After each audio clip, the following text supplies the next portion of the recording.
In the last episode, I shared how we found this beautiful piece of land in Poland. Today, I'll walk you through what you can expect if you decide to take the same journey like we did. I'm Mark and welcome back to the channel.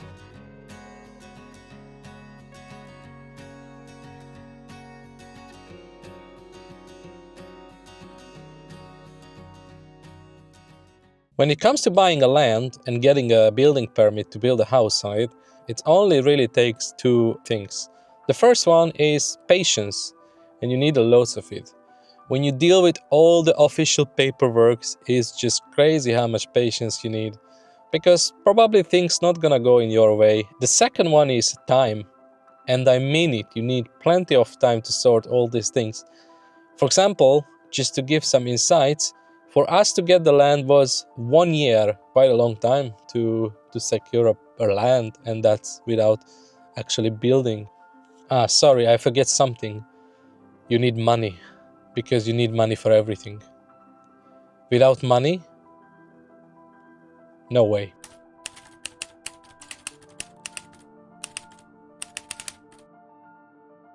To stay efficient, we created a roadmap outlining all the key milestones, guiding us to the final step, paying the deposit to secure the purchase. Learning from our previous mistake, we checked the land registry deed first, and everything was okay. The land was registered in Mr. Jež's name. The local zoning plan was a bit tricky, because the last update goes back to 1996. When it comes to this situation, you have to apply for warunky zabudowy, which is pretty much an individual building condition for the given land. This was very scary at the beginning, but Ms. Grzena in the local office was always super helpful, and she explained us that we have a very good chance to decide in our favor. We had a long night after all this information reached us, but eventually we decided to risk it. When it comes to the geodata company, Mr. Ježe said he's having some good contact with a close-by company and he's going to deal with them. Central Communication Port, aka CPK, is a huge project to build a new mega airport with over 1,500 kilometers of train lines. We knew this might just affect our land, so we had to check and make sure it will not cause any troubles in the future for us. There were several plans for this project, but even the closest one was far enough, and that did not bother us. After gathering all the information, we happily signed the pre-contract and we paid a deposit. All the details were outlined in the contract, but at this point no official person was involved. We just signed pretty much a basic form between Mr. Ježe and us. We paid the deposit and, we had a kind of trust, and we did not feel that we need a legal person also. It was not a huge amount of money, and we really trusted him. We decided to buy 7,500 meters square of land out of this 40,000, and this was not only agricultural land, but it was a mixture of agricultural and forest. The forest was quite small, actually. It was only around 500 meters square, which was located on the right and the left side of the property.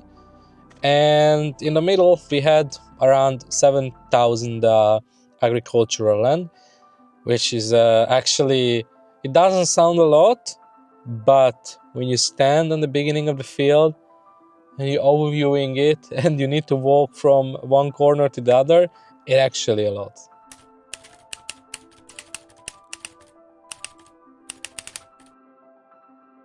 The geodata company told us that cutting a land is gonna take like 3 months because they were quite busy. We were not from this area, so we didn't know any other company, and then Mr. Ježe had experience with them and he said they can be trusted and they did a good job, so we agreed to go with this company. Unfortunately, we had many complications on that day. It was not a great day. We went there with our whole family and we were expecting to get all the papers, show us the corners of our land and shake hands, and that's it. Well, that day the dividing was not done. All what they did in 3 months is put down the 4 corners of the 40,000 meters square, and that was it. Additionally, the back of the field was not correct. Somehow, a few meters were missing. And we don't know what they did, but it was just so bad. Like, whatever they did was bad. And just to make it clear, this was not like a free service. We paid money for this one. They said they need 3 months. We agreed on that. And we were not expecting anything more, just what we paid for and what they promised. On top of that, the main guy of this company was super relaxed, almost like he didn't care. And that was super annoying. I was very close to lose my patience and change my tone, because all what he promised was not done. But for my surprise, my wife was just quicker.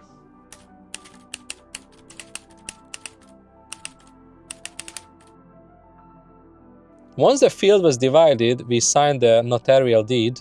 But before that, we had to wait a couple of months for the agricultural agency and the forest agency to waive their rights for the preemption. But eventually, we got the papers. On 11th of January 2024, we signed all the papers, and it was a fantastic moment. We stepped on the land the first time when we actually owned the land, and I'll never forget this one. You know, it's not a big thing for many people, but for us it was fantastic and we were super happy.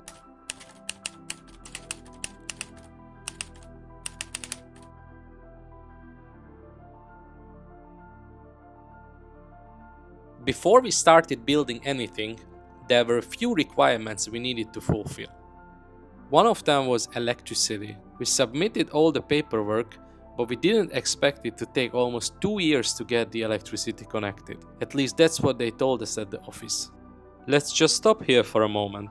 On the right side, it is our land, and on the left side, it is the last electricity pole in the village, which is pretty much the closest one. So the electricity company have to take the line from the last electricity pole and move it all the way up to our land. Our neighbors are already ordered this service roughly 2 years ago, and unfortunately, it is still not done.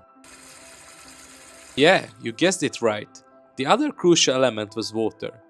We bought a couple of 20 liters containers just to have drinking water with us each time when we go there. We had to make a decision if we were to connect to the city water or pay someone to dig our own well.